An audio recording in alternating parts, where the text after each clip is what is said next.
Welcome to our channel. It's a privilege to know that you relax or fall asleep with the stories we read for you.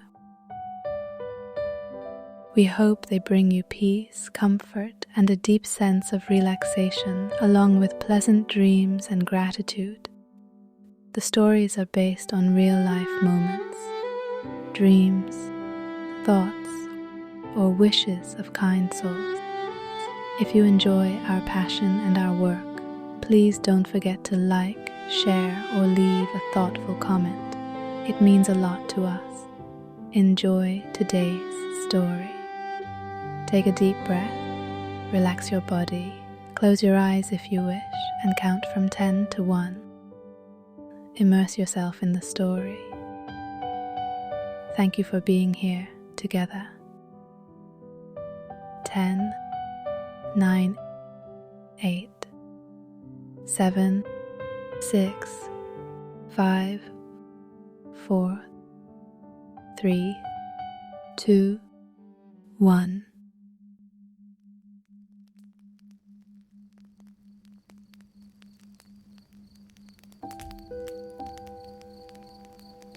There are moments in life that seem small when they happen. Fleeting instants, barely noticeable, simple as a breath. Yet through some quiet magic, they become seeds that shape the world for years to come. This is a story about one of those moments. A story about a name, a memory, a campfire, and the beautiful way lives intertwine. A camp in the late summer of long ago.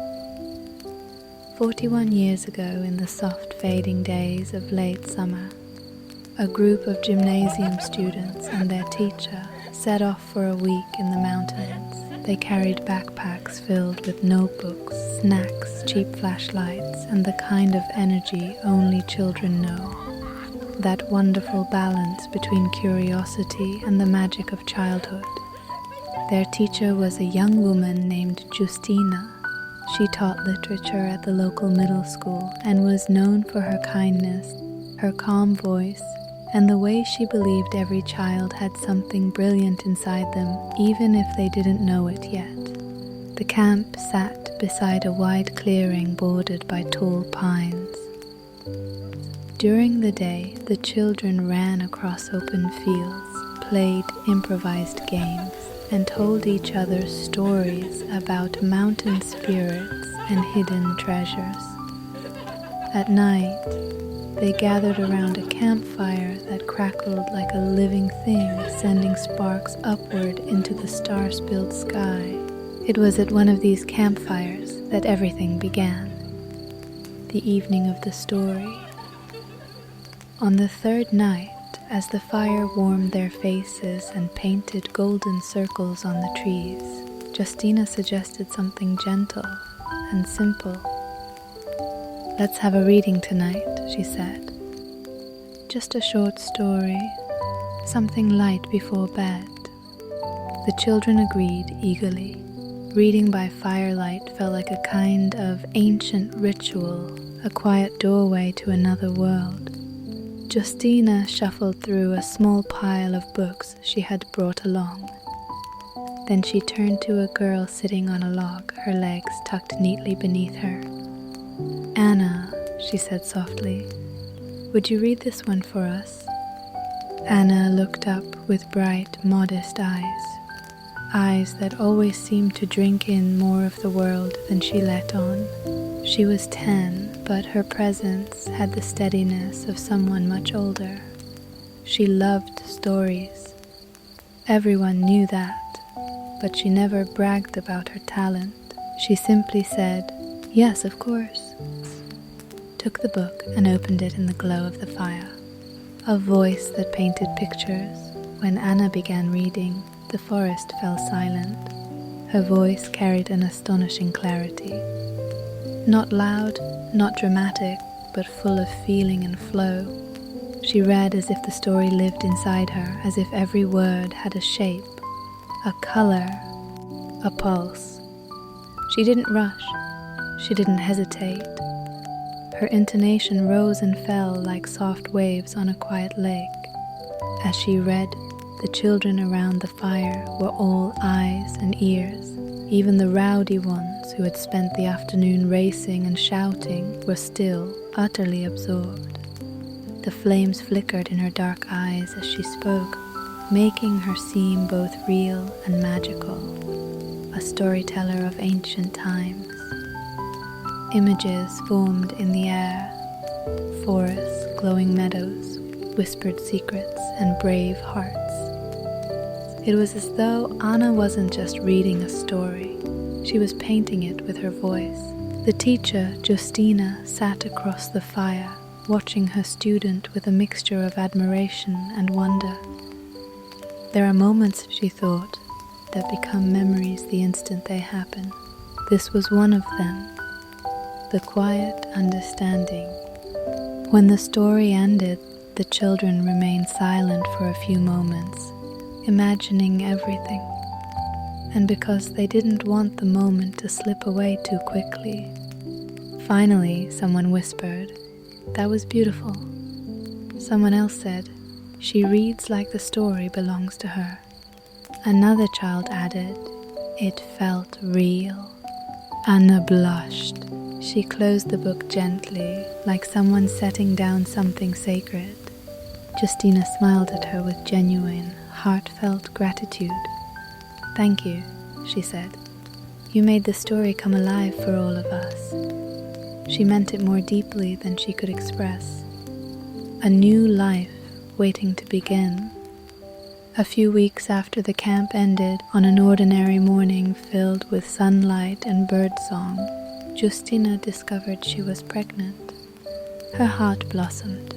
She was also scared, but smiling. She sat at her small kitchen table, hands over her stomach, and felt a sweetness she felt before for her first child. Later that day, she began thinking about names. If the child was a girl, what would she call her? She wrote down lists. She crossed out lists. She tried combinations of family names, names of flowers, names of poets and heroines, but nothing felt quite right. Nothing carried that quiet glow she was searching for. Then one evening, as she watered the plants on her balcony, talking with her husband, the memory returned to her, clear, warm, perfect. The fire, the stars, the steady voice of a 10-year-old girl reading a story with such grace that even the forest seemed to listen, and the child's name, spoken softly across the flames, Anna. The moment Justina whispered it again, her heart recognized it. Yes, that is the one. Her name will be Anna, not because of tradition, not because it was fashionable, but because the name carried a memory of beauty, a reminder of how deeply one human being can touch another. Without even trying, she smiled to herself. People leave traces on our lives in the most gentle ways. The gift of a name. Months passed. The baby arrived in late fall, close to winter, wrapped in quiet snow and soft clouds. When Justina held her tiny daughter for the first time, she whispered the name into her ear. Anna, Anna Maria. It felt right. It felt grounded and full of light.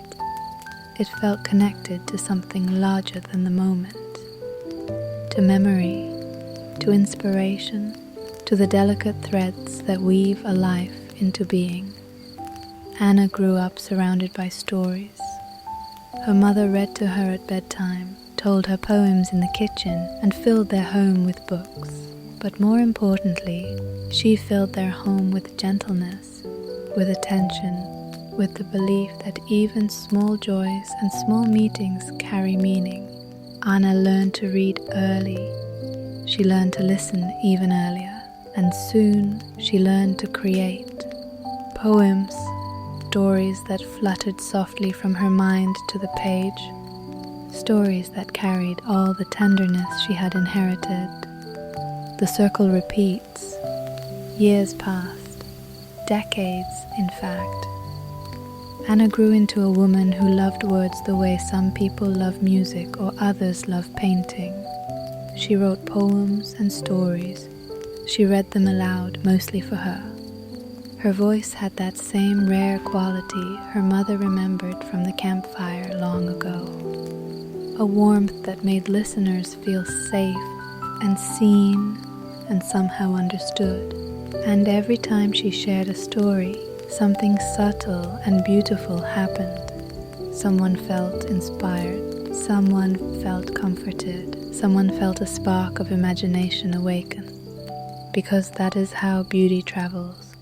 From one life to another, softly, quietly, like light moving from candle to candle, without ever diminishing.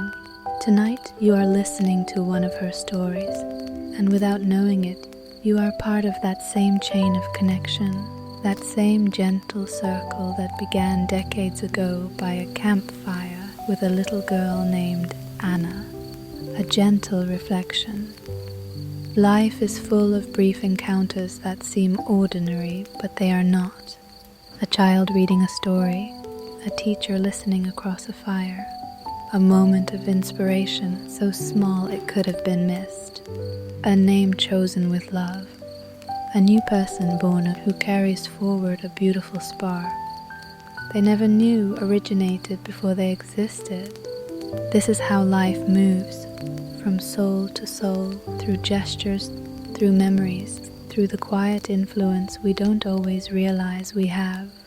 We meet people who impress us deeply, sometimes without trying, sometimes without knowing.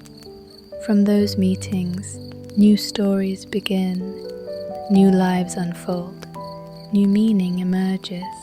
If we're gentle enough to notice, we see the world is guided by countless small lights. Each of us is one of them. Each of us receives them. Each of us passes them on. With gratitude, with openness, with kindness, we continue the beautiful work of shaping lives simply by being who we are. And somewhere, in a memory held like a warm ember, a little girl named Anna still reads her story to the fire, and her voice, soft but steady, continues to echo gently through the generations. Be grateful for everything you have. There are a lot of stories behind everyone. Think of your name with kindness. Think of you and your dear ones with kindness. Rest your thoughts with kindness. Thank you.